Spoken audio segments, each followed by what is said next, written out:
Now, I have had a couple of people ask me about making the header responsive as well, so I am actually going to do that now. So let's go ahead and publish our homepage if you haven't already, and I'm going to come back to our header. I'm going to show you how we would make that fully responsive for a mobile and tablet as well. So let's take a look at this now. So at the minute we can see that our menu there is toggling to a hamburger at a breakpoint of tablet. So we actually want to change that to a mobile. I don't like hamburgers on tablets. I think tablets are still large enough to house a proper menu. So I'm going to leave that like that. What I would actually do at this point is, because this is going to be a completely different header, is I would basically just duplicate this so that we can completely redesign it and then just change its visibility. So this top one now, let's select that top container. We can come to advanced and come down to responsive.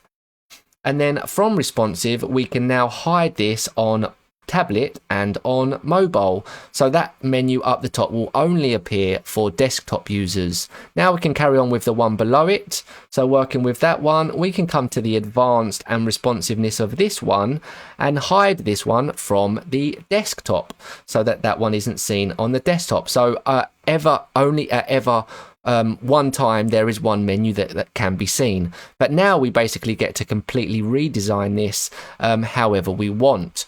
So we've got our logo, we've got just the one container here, remember guys, so we only have the one container.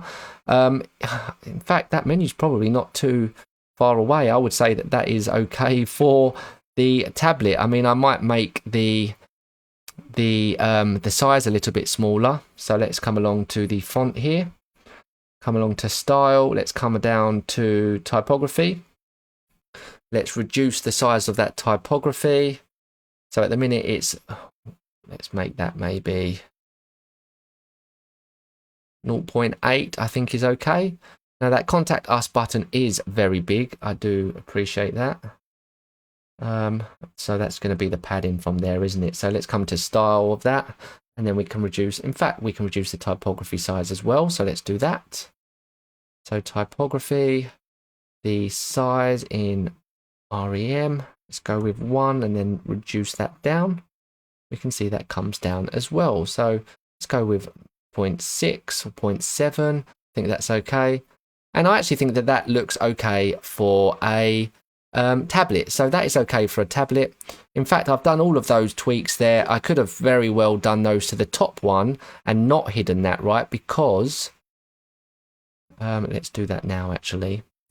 We are actually going to... Oh, am I seeing 3? Oh, I've just pressed duplicate by mistake. I'm just going to press Command and Z to delete that. In fact, I'm not going to. I could come back up to this top container, and from there, I could then apply the same settings that I just done there and configured the responsiveness to display this top one on tablet as well. But I'm not going to. I'm going to leave that as a separate menu now, just because I've already done it. And I don't want to go back over and do the same tweaks again. But what we can do now is we can also just make this a mobile view. And we can see how we can tweak this as a mobile. So what we can see here, we have our hamburger up there, that there. What I would actually do is change the width of this logo. So let's come along here. Let's reduce that down to maybe 150. Maybe even a bit 180. I'm okay with that. And then we can come to our menu here and we can align that to the right. Oh, that already is aligned to the right, so that's okay. And then the contact us, or in fact, we could move the contact us there and have the toggle down there. But this really is, again, guys, however you want to do it, right? It is your own personal preference. If you did want to completely redo and rejig the order, then just go ahead and duplicate the container, hide this one on mobile, come along to advanced, come down to responsive. So we've basically built out a separate menu for each separate screen size, and that is very common between myself and my agency. We do this all the time. We just get a lot more control over the final design of that, right? So that is what we are don't want to hide that on tablet, we want to hide that on mobile. That is basically what we're going to do now. So let's go ahead and do that. So now we can see the last container, which is the one that we're building. Let's actually just change this to mobile menu. Let's change this one to tablet menu, and let's change that top one to desktop menu. So let's now carry on with the mobile menu. So how do we want to have this displayed? So do we want to move it all around? Do we want the button to be at the top with that there? I would say that's probably better like that. So I would literally just leave that as that now. So let's just make sure so we can still see this is being shown on a tablet. So let's select advanced. Let's come down to responsive. We're going to hide this one on desktop and on tablet. So now any one, oh look, I haven't done a capital T there. That is going to drive me crazy. Now we're only ever going to see, oh look, I've just done that one button. How frustrating. We should, of course, done that to the container. So I'm going to select hide, show these again. And now we're going to select that bottom container, which is our mobile menu.